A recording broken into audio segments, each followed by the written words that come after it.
You are going blind. What are you going to do? You will never be able to see anymore. You won't be able to see the mountains, the flowers, nothing. What could you do? And because you can't see, you step on many animals. What's going to happen to you? Think about the amount of bad merits you accumulate. It means we may even go to the four great house. So today, we're going to continue the story of Venerable Chakkupala. So before Chakkupala became Chakkupala, his name was Mahapala. He was the oldest among his family. He had another brother called Chulapala. And after his parents had passed away, he took responsibility of his family. He looked after his brother to the best he possibly could. He loved his brother.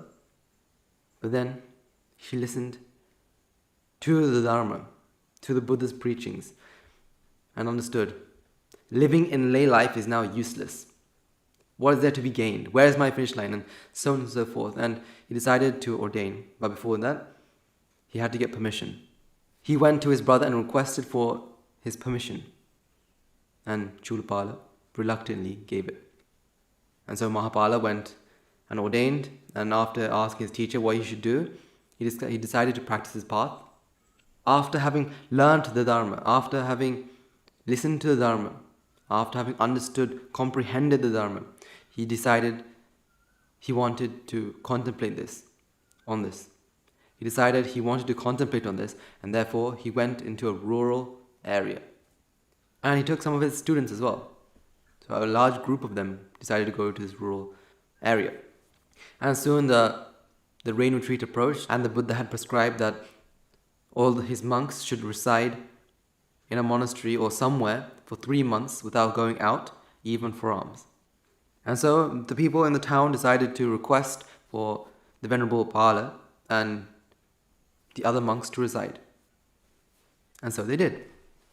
And as you remember, the Venerable Pala had a small disease, small bacteria had gone into his eyes, and he was going blind, and he was given medicine, but he didn't apply the medicine properly because he rather sacrificed his eyes than stop going on his path. And even when the doctor had told him, please, Venerable Pala, put this medicine properly and your eyes will become better and then you can practice the path. But the Venerable Pala knew he was on the brim. He was on the brink of attaining what he wanted. He was so close. He couldn't delay it another day or two. He must do it now.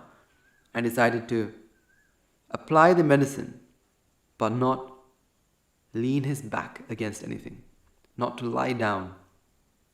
He had a determination that strong. He had a determination that strong. He was not going to, no matter who said so. Even if the world was to collapse, he would not lean his back against anything. He had made a resolve, and he was going to keep to that resolve no matter what. And that, ladies and gentlemen, that is what someone with self-discipline and self-motivation have. When they make a resolve, nothing, no power can change his or her mind. So anyway, his eyesight became weaker and weaker and weaker. But in the middle of the night, the Venerable Pala was contemplating and contemplating and contemplating. His tears were falling from his eyes, but he didn't care. Soon, in the pitch black sky, the colors that he used to see started to disappear. Everything became black and white, and soon, even the white started to disappear. Eventually, he only saw was black. The Venerable Pala had lost his eyesight, not to see a single color again, but to his fortune, the moment he became blind, he had also completed his goal. He became an arhat the moment he became blind. Therefore, he was not suffering. He was not suffering because of his eyesight, because he had completed his goal. He had found his finish line. He stopped at nothing until that happened. By the end of the rain retreat, all of his fellow monks came up and, you could imagine, had seen this Venerable Pala practice his path with tears falling out of his eyes. You can imagine just by seeing the Venerable Pala meditate. Because he isn't young. He isn't in his youth. He's very old. But seeing him meditate empowered others to meditate as well. Empowered the other monks to meditate, to practice their path. And so when Mahapala became an Arhat, he stood up. And using his hands, he guided himself outside. He could look up, but he won't see the moon, the full moon. If you look down, he couldn't see the ground. He couldn't see the lush green grass. He couldn't see anything. But that didn't matter to him. He had no expectation. He had no dreams and hopes about his eyesight. And now because he's an Arhat, he is no longer suffering. So after the rain retreat, his fellow monks would come up to him and say, "Venerable Sir, let's all go round for alms. It's the end of our rain retreat." But the Venerable Pala said, "I'm sorry, but I can't go." "Why? Why can't you go?" "You see, my fellow monks, I am blind. I can't walk. I can't do any of that." Now, having heard this, they were surprised. "You are blind? You practiced your path until you went blind." And so they decided, out of compassion, they would bring him alms. And so they went out for alms and brought him alms every single day. You see, the Venerable Pala was famous among not just monks, but also famous among the people. People loved to hear his sermons. They loved to listen to him, his advice, because they followed it to the dot, to the letter. But when, after the rain retreat, when the Venerable Pala didn't go around going for alms, they were curious. They were asking why. And when he didn't preach anymore, they were again curious. They started asking why. You see, the Venerable Pala was loved by his monks, by the people, by everyone, because he was a kind and gentle person. He never tried to hurt anyone's feelings. All he did was help others. He would give great advice to each and every one of them. He would give not just the great, but the right advice as well. He will help the people when they need it. And so they were grateful. And so when the town members looked for the Venerable Pala, they understood. The other monks told them that he was now blind. Now these town members, they decided they want to help the Venerable Pala as well. And so they made his life as easy as possible. Because don't forget, he was an Arhat as well. Think about the amount of merits they can accumulate. All of that. After that, Venerable Pala would preach. And sooner or later, all the monks who went with him, who went into seclusion with him, all became Arhats as well. And so they decided, after they've all completed their hopes, their dreams have all been fulfilled. They all wanted to become Arhats, and they all did. They decided, let's go back to the monastery. Let's go back and see the Buddha. And so they all got ready and they asked Venerable Pala, let's all go back to the monastery. But Mahapala refused. I'm sorry, but I can't go. I'm too weak. I am old, I'm frail, so I cannot go. And I'm blind as well. You have to guide me all the way. I will only slow you down. The journey there may take a couple of days, but with me, it may take even a couple of weeks. You all go. I'll stay. But please, when you go back into town, my younger brother is still alive. Please go to him and tell him that I'm blind. I've become blind. And he will definitely send someone to take care of me. Hearing this, all the monks had decided to leave. The people were very sad that the Venerable Mahapala couldn't go anywhere. And just like the monk said, they went back to the town. But before these monks could go to Chakkupala went to these monks and asked, Venerable Sir, where is my brother? I can't see him in the crowd. I can't see him in this group. Where's my brother? I can't see him in this group.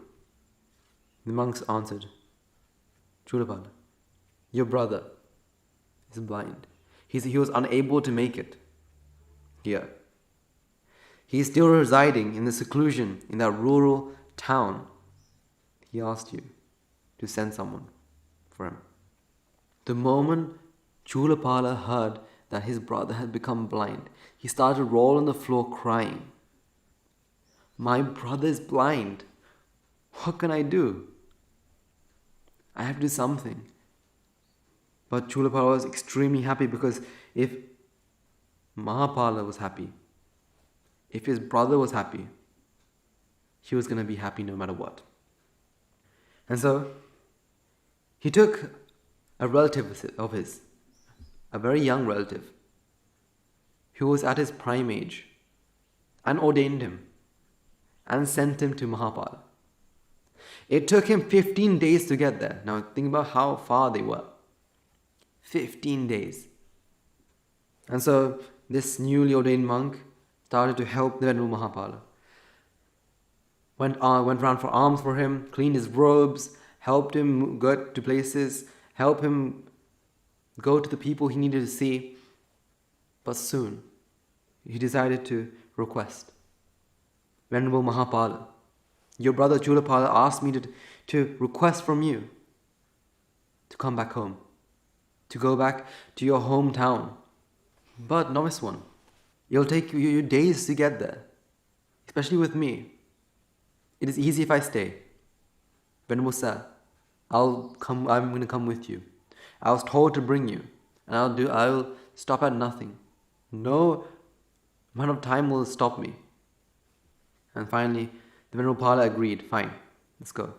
And so he took a pole, and he gave the novice monk his hand, and they started making his way. Now town members, seeing this, thought, where is the Venerable Pala going? And asked. The Venerable Pala replied saying, I'm going back to Savatthi. I'm going to see the Buddha and worship the Buddha. Hearing this, the town members started to weep and lament, saying, please, Venerable Sir, stay for another week, just another week. Just stay for a couple of days, that's it. But the Venerable Sir said, I'm going to visit the Buddha. So they started to make their way. Venerable Pala and the newly ordained novice monk. You see, this newly ordained novice monk hadn't ordained to practice his path. He had ordained to help the Venerable Mahapala. That was his only aim. And so his defilements were still there. He still felt desire, aversion, delusion. And so they were making their way. And they went past a pond. And they could hear singing. Beautiful singing. And at that moment, the novice monk said, Venerable Sir, wait here. I have to get something. And left. and let go of the Venerable Pala's hand and left. And after a while, the singing, the beautiful singing, stopped. But remember, the Venerable Pala was no fool. He was wise. Even though he cannot see, he could sense. A couple of hours later, this newly ordained monk came back and said, Venerable Sir, I've got what we needed. Let's now go.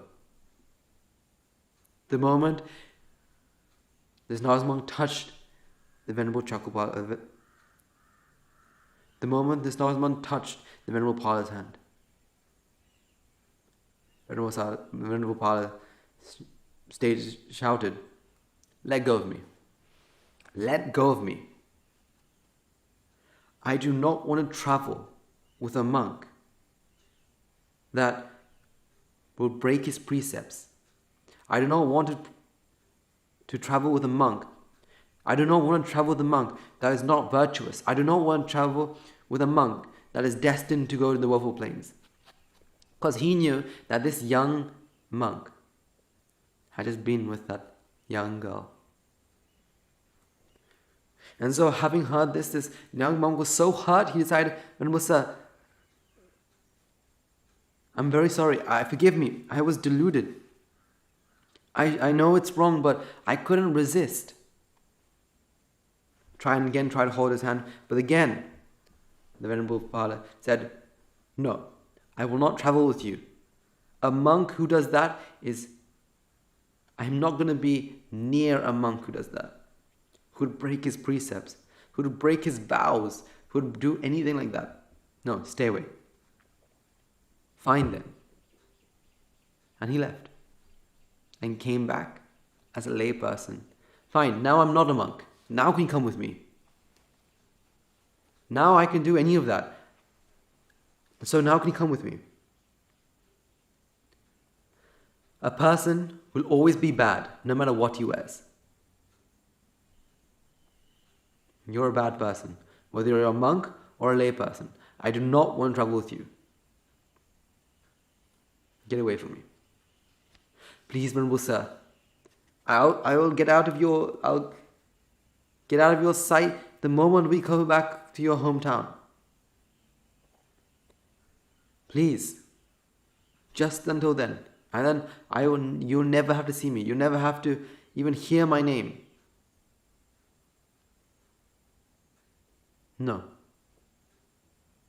What you did was wrong. What you did was extremely wrong. I do not want to go with you. Venerable Sir, the forest is full of many bad things. Animals. You can trip over the roots. You're blind. How can you make it there? And we've made it halfway. And we've traveled for about a day or two. How can you go back without me? Venerable Sir, just until we get back home. No. I do not want to travel with a person like you. And so this young now man started to cry and left. And Chakkupala with his stick tried to make his way. It was definitely going to be difficult. But he could hear something in the distance. Excuse me, Venerable Sir, where are you going? It was the sound of another man. Sir, Mister, I'm going to see the Buddha. All by yourself, all alone in this forest? And Venerable Sir, I don't think you can see either. Here, come with me. Give me your hand. Because I'm going there anyway. I'll help you. So the Venerable Pala gave his hand and started to make his way with this stranger. After a couple of minutes, you would hear drums. The Venerable Pala would hear drums. Drums in the middle of a forest? How is that possible? And so he asked, "Excuse me, sir, where are we?" "We're in Savatthi." But Savatthi was a couple of... It took much longer. Don't worry, sir. I took a shortcut. Because the man who helped him was not any ordinary man. See, having heard that Venerable Pala was all by himself, the Sakradeva's throne started to heat up. He couldn't stay like that. So instantly, he went down and helped the Venerable Pala. And it was no shortcut. He used his supernatural powers. The King Sakra used his powers to shorten the path. And so, Chulapala, the moment Chulapala saw Mahapala, Chulapala was again in tears, crying out of joy, and ran to Mahapala, worshipped him and said, "Venerable sir, let's go. Come and I'll help you." And for months and months and months, Chulapala helped his brother, Venerable Pala, in everything he needed. And after that, Mahapala went to the Buddhist monastery, to Jetavana. See, even there, his brother didn't stop attending to him. Even when Venerable Pala was in this monastery, Chulapala would go there every single day and help him. So one day, the Venerable Pala was walking up and down, meditating. What he didn't see was, on the path he was walking, there were ants, insects. And as he walked, he trampled on them, killing them. And it was like a warfield, a battlefield. All the soldiers dead on the floor. So some of these monks saw this and thought that this was wrong. That the Venerable Pala is probably accumulating so much demerit. He's stepping on these ants and insects and they're all dead under his feet. And so they went straight to the Buddha. "Venerable sir, you know that new monk, Venerable Pala? He's stepping on animals. He's stepping on insects and ants and bugs and murdering them all. Venerable sir, tell him to stop." Dear monks, he's blind. He has no intention to kill these animals. Therefore, he is not accumulating any demerits. And anyway, he's an Arhat who is blind. And anyway, an Arhat doesn't accumulate merits or demerits. They only have actions. Not good or bad actions, just actions. So the monks, having heard this, were surprised, and some of them even insulted the Venerable Pala. And so they immediately asked for forgiveness. "Venerable sir, I'm very sorry. Forgive me for insulting you." And they again turned to the Buddha and asked, "Venerable sir, what did the Venerable Pala," or they named him at that moment, Chakkupala. "What did the Venerable Chakkupala do to have such a result like that?" That was when the Buddha retold one of the past lives of Chakkupala. You see, back in one of his lives, he was a doctor and an optician, because these doctors, they did everything. They cured. These doctors did everything. They cured almost all known illnesses. And one woman came up to this doctor and told the doctor that her eyesight was getting weak. That, "I need my eyesight. I have 2 children. These 2 children need to be fed. They need to do this. Doctor, I would give you anything." "Actually, no. If you cure my eyesight, me and my son and my daughter will become your servants for our entire life." You see, this doctor didn't need these servants. But he was true to his words. So he said, "Okay, fine. I'll cure you." And so he gave an ointment to put into her eyes. and told her to come back the next day.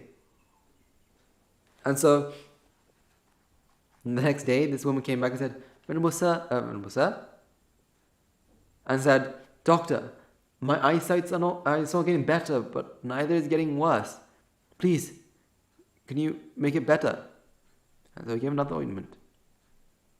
Come back tomorrow. Same thing. Come back tomorrow. Same thing. Come back tomorrow. Same thing. Doctor, your medicine's not working. Can you please help me? So the doctor said, okay, fine. Gave another ointment, but this time followed this woman back. Because he knew that his medicine was 100% efficient. That on the first day, this woman should the woman should be able to see properly now. But after a couple of days, it still hasn't, and he got suspicious. And so he followed her home and saw that she could see perfectly. That she was doing all her things perfectly. She could see clearly. And so he knew that she was lying. He knew that she wasn't true to her words. And so the next day, when this woman came, he said, oh my God. He said, oh, I've got the exact medicine for you. This is going to make your eyesight so much better. He gave an ointment. The woman applied the ointment. The doctor helped her apply the ointment. In a couple of moments, the woman started to shout, scream, Doctor, I'm blind. What? Wait, wasn't your eyesight already blind? How do you know you're blind now? Doctor, I can't see anything. I'm blind. That's what you get for lying. That's what you get for cheating. That's what you get for not being true to your word. You could see clearly. I gave you the ointment for you to see clearly, but you lied. You weren't true to your words. You didn't want to be my slave. I don't mind. I don't mind you not being my servant. I don't mind you not being your children not being my servant. I don't mind. But you are not true to your words. You are deceitful. So here's your punishment. And that's why in this life, his last life, just as he became free from all defilements, he became blind as well. And that's when the Buddha preached the Dhammapada. Mano pubbam gamadam mano setta manomaya manasache paruttena vasativa karotiva tatonam dukkhamang viti chakkam chevahatopadam. Which means that all things have the mind as foremost. Their mind as their chief. They are mind-made. If one speaks or acts with an evil mind, suffering or dukkha will follow him, just like the wheel follows the hoof print of an ox that draws a cart. And so, by the end of that sermon, all the monks who had gathered had understood the true nature of samsara.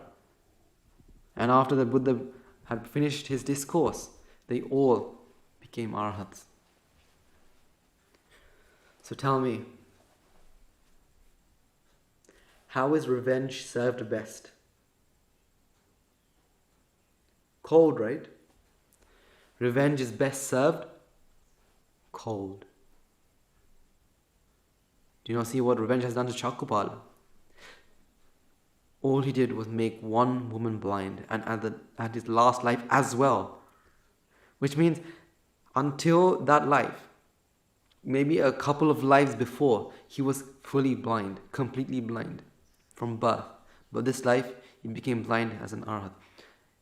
He was very fortunate to be blind as an arhat because he has no mental suffering. But think about the lives before. He was blind. He wants to see the world, but he's blind.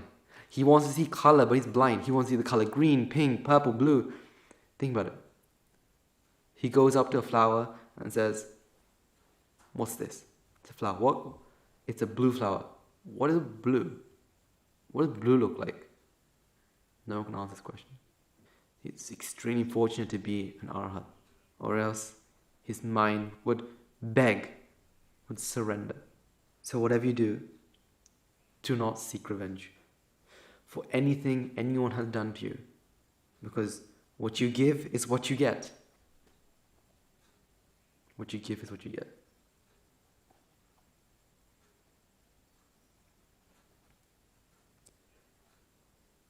Okay. And that is the story of Venerable Chakkupala.